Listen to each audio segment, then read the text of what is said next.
กูย้ายไปแล้วแต่เด็ก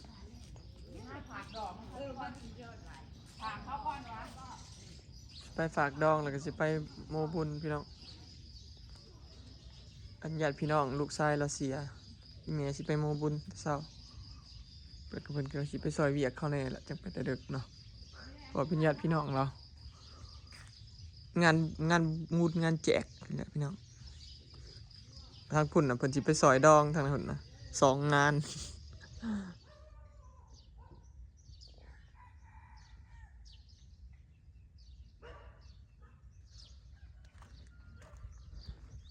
วันนี้แดดออกแต่เช้าอีกแล้วพี่น้อง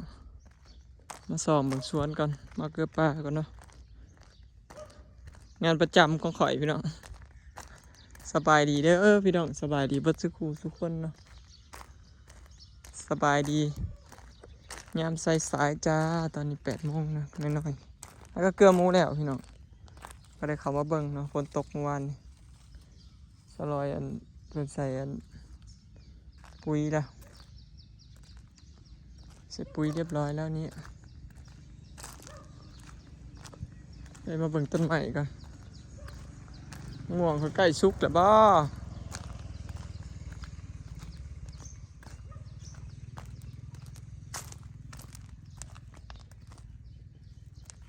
โอ้เป็นหมากอีกเลย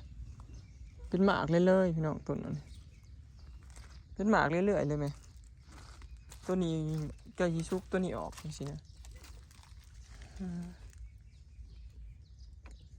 ถ้ากินหมากสุกมันอยู่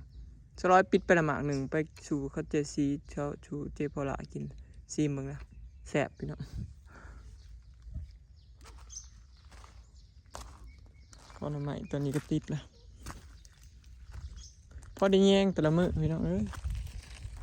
อยู่กับหัวกับสวนนี่แหละนี่ก็ยังไม่ทันเก็บกวาดซ้ำต้องว่างมาเลยบ้านสวนก็ยังบ่ทันได้เห็ดอยู่ถาสร้างเถายังบ่มาอยู่เนาะมาเบิ่งลูกกอไผ่ก่อนนี่ติดแล้วบ่ตอนแรกมันอยากตายฝนตกค่ำแล้วรอดอยู่บ่รอดจ้าในที่สุดก็รอดแล้วมันไม่ตายแล้วมันฟื้นแล้วต้นมังคุดคิดว่ามันสิตายพี่น้องรอดเด้นี่นั่นนะแตกกิ่งเรียบร้อยแล้ว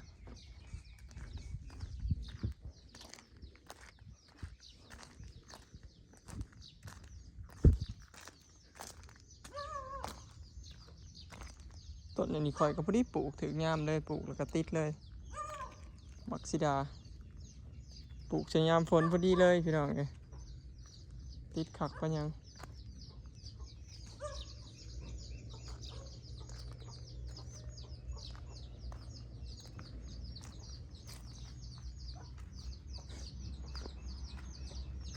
โอ้คือเงียบเถอะเนาะทางน่ะ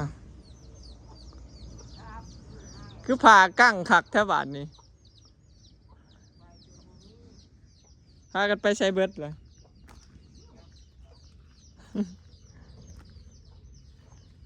ปลาข่อยเริ่มออกได้ต้นชมพูออกดอกออกยอดได้แตกยอดละต้นมังคุดในนี่คิดว่ามันตายเลยคุดออกจริงมันยังบ่ตายเลยพี่น้องมันตายต้นมันซื่อๆแต่ว่าหากมันยังบ่ได้ตายขุดดอกถิ่น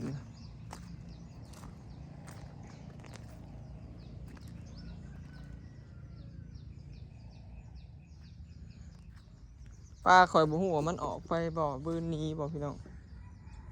แต่ว่านี่คือว่ามันน้อยลงไหมตอนฝนตกเมื่อวานนี่นะน้ำไหลหลากออกไปเบิดนี่น้ำล้นคลองออกไปเลยไหลหลากลงไปพุ่นเลยจะเอามันออกไปลงน้องตัวหน่อยเดี๋ยวประจักษ์หรือว่ามันออกนี้บืนตายไปแล้วประจักษ์จะก็เห็นบ่ค่อยลายนี่ก็บรรยากาศบ้านสวนยามเช้ามีใหญ่อำมาลายังบ่ได้มาเลยพี่น้องเพิ่นมาสวยแต่ละมื้อเพิ่นมาสวยเจียวเขากำลังขึ้นต้นงามพี่น้องกำลังเริ่มขึ้นต้นงามเลย พอได้กินอยู่ว่านี่ก็ไปบ้านเจพล่าเนาะไปหาดอกกระเจียวป่ากระเจียวธรรมชาติรสชาติมันก็แซ่บมันสิได้ออกฟิลแบบธรรมชาตินะพี่น้องรสชาติแต่ว่ามันสิขึ้นกว่าผักกระเจียวดอกกระเจียวหวานเนาะดอกกระเจียวที่เขาปลูกนี่เป็นดอกกระเจียวหวานนั่นดอกกระเจียวป่าแบบนั้นน่ะสิขึ้นกว่าพี่น้องแล้วก็บ่อ้วนบ่แบบนี้สิบ่ค่อยขึ้นมันสิหวานเนี่ยส่วนหลายมันสิหวานอย่างเดียวนู่นแต่ว่าพูดแล้วแต่คนมักคือกันเนาะหน่อไม้เขาก็ออกหน่อเบิดเลยเด้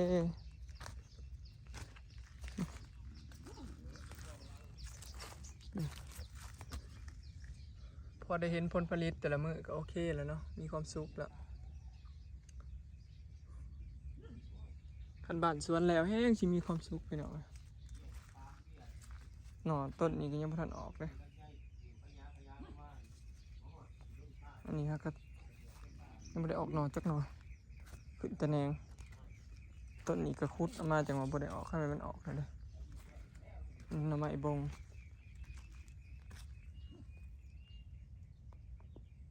บอกว่ากับสลอยสิจงไว้แต่2 ต้น 3 ต้นเดี๋ยวพี่น้องบ่ให้เกินนี่บ่ให้มันหกแล้วก็สิตัดง่ามันเอากินหน่ออย่างเดียวบ่ได้ปลูกเอาใหม่เอาอย่างมันดอกปลูกแต่กินอย่างเดียวปลูกกินปลูกขายอย่างเดียวบ่ได้จงไว้หลายลำจงไว้2-3 ลำพอ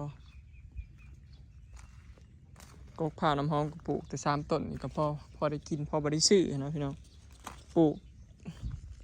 บ่ให้เฮ็ดสวนนี่ก็บ่ได้คิดว่าสิเฮ็ดขายแ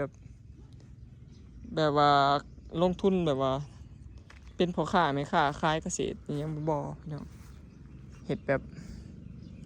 พอเพียงนะแบบว่าบ่ต้องซื้อเขาสินะแบบว่าอีหยังก็แบบคือมีกินเบิดทุกอย่าง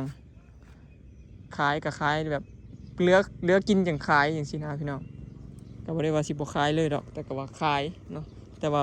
บ่ได้ลงทุนแบบว่าปลูกขายแบบเป็นสวนลีรอคือเจ้าดอกเหลือกินจังขายว่าง่ายซะพี่น้องนี่ดอกบานเถียงสลอยออกแล้วคุณนายตื่นสายเป็นดอกแล้วผู้เจ้าเพิ่นยังบ่เห็นได้นี่ มามื้อก่อนนะก็เพิ่นยังบ่ออกเนาะมามื้อนี้ออกแล้วเด้กำลังสิเริ่มออกเพิ่นผู้เจ้าเพิ่นต้องดีใจแน่นอนพี่น้องสลอยเพิ่นดีใจเด้มันเป็นอีหยังที่แบบดีใจนะอีหยังที่เราปลูกเองแล้วมันขึ้นแบบผลผลิตออกเนาะต้นบักพีลา3 ต้นยังบักหมี่ก็ออกยอดนะเอามันขุดอยู่ในนั้นนะมันน่ะเด้เดี๋ยวสิพามาเบิ่งพี่น้องนี่ก็บักชมโอตาสิได้กินบ่พี่น้องออกยอดเลยอันนี้บักหมี่ก็ติดเลยก็บักซีดาก็บักอันม่วงหาวมะนาวโหตอนแรกมันสิขุดออกพี่น้องมันขุดมันแล้วมันไม่ได้ตายจ้าเบิ่งสลอยว่ามันแตกเนาะแตกหยอดออกนี่ใช่นะมันยังไม่ได้ตายพี่น้องแต่ว่างามันตายแล้วหักออกยืนต้นตายแดดพักขมิกเพิ่นสีดาม่วงบอกว่าสิซื้อมาปลูกอียูสีดาม่วงอีกจากต้นหนึ่งหน่อยพวกอยากได้มาปลูกอีกจากต้นหนึ่งก็พอเนาะสำนี้แหละปลูกเรียงกันต้นเดียวพอนี่คือบรรยากาศบ้านสวนจ้าอยากออกมาอยู่แล้วพี่น้องเลยหอดยามหน้าแล้วกี่ว่าอยากให้มันแล้วแล้วสิได้ออกมาอยู่ยามหน้าวะถ่ายก็บ่แล้วซ้ำได้อยู่ดอกพี่น้องปีนี้ยากอยู่ดอกยันปีหน้าปุ๊เด้อ คือเอาปีได้กระยามัน เนาะเดี๋ยวสู้ต่อไปเอากระหาเงินไปเรื่อยๆขาดวางแล้ว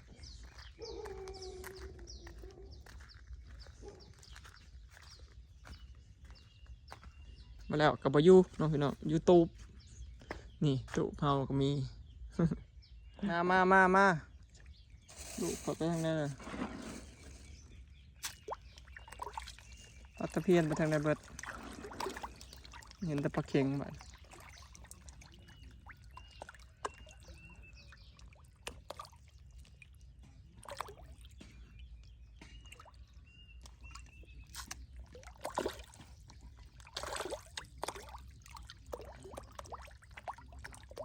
เบื่อไปเบิดเราจากพี่น้อง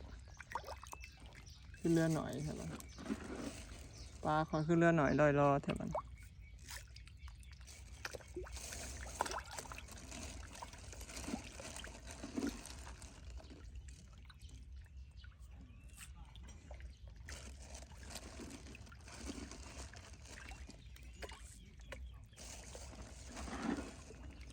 เค็งมันใหญ่ไว้เลย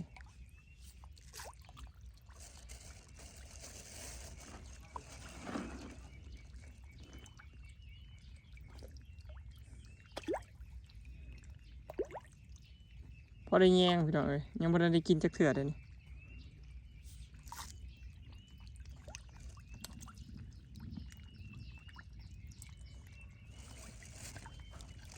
ปลาน้อยเดียว1 บาทนี่ขอมันไปเบิดแล้วพี่น้องเพราะว่ามันเผือดนี้ไปเบิดแล้ว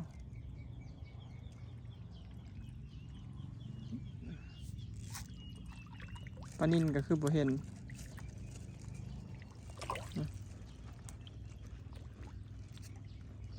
บ่เห็นปลานินแปลกๆแล้วมันแต่ปลาเค็ง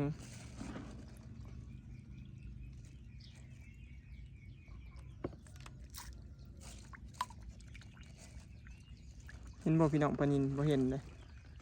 มันแต่ปลาตะเพียนกับปลาเค็งนะปลาเห็นนินเห็น2 โต 3 โตนะบ่เห็นมันมากินเลยแต่บักหลายเนี่ยปลานิน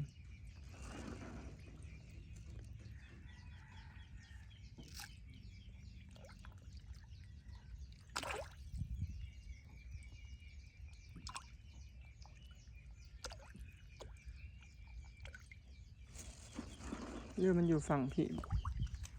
มันบ่เห็นข่อยบ่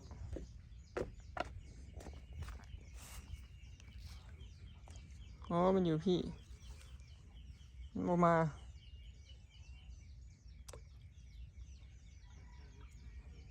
ปลาตะเพียนอยู่ฝั่งพี่น้ำพี่น้อง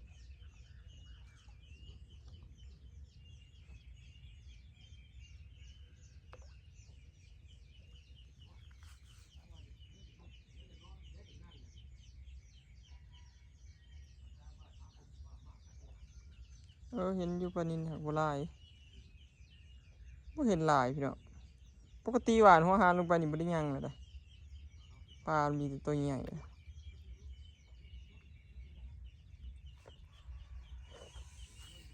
ส่วนหลายปลาเค็งนั่นปลาเค็งเฮาปล่อยเกือบ200 โตพุ่นเด้บ่อย่ามันหลุดไปกับแพงเพราะว่าน้ำมันล้นออกจากคลองเบิดอย่ามันไหลมันบืนหนีผู้เบิดมาส่องมึงปลาดุกก่อน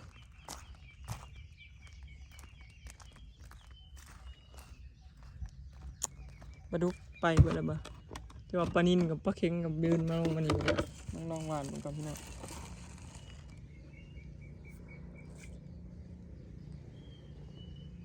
มิดจิลี่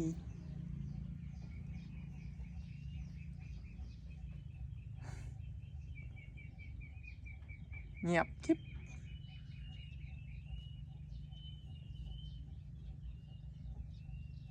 ไม่มีวี่แวว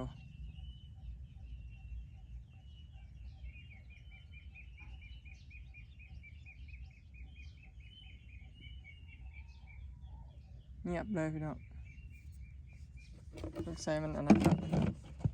มันไปแล้วปลาดุกบืนนี้แล้ว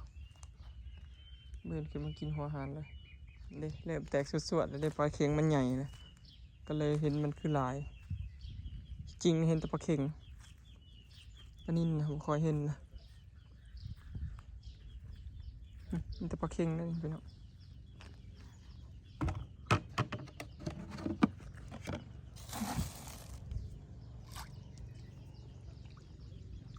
ปลาตะเพียนน่ะเห็นอยู่แต่ปลานินบ่เห็น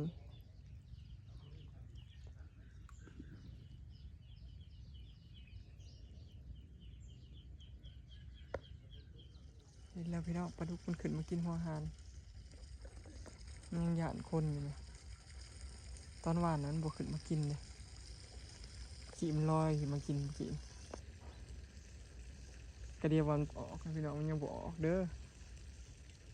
เขาบอกอย่างมาขี่เห็นมันขึ้นมากินยังหยาดคนอยู่สงสัย